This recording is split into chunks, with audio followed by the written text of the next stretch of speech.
Star crime ન્યૂઝમાં આપનું સ્વાગત છે।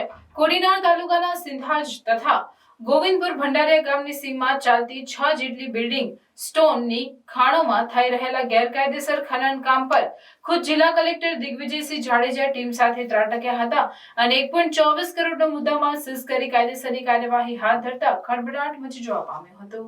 લીઝ ધારકોને તેમને અપાયેલી લીઝ ઉપરાંતમાં ગેરકાયદે ખનન કરી મોટી રકમની ખનીજ ચોરી કરતા હોવાનું જિલ્લા કલેક્ટર દિગ્વિજયસિંહ જાડેજાને ધ્યાને આવતા જિલ્લા અધિક કલેક્ટર રાજેશ આલ તેમજ રેવન્યુ તથા જીઓલોજીસ્ટની ટીમ સાથે રાત્રિના તેમજ દિવસ દરમિયાન આ વિસ્તારમાં ખાણોના ચેકિંગ હાથ ધરતા ખાણ માલિકોમાં ફફડાટ વ્યાપી ગયો હતો।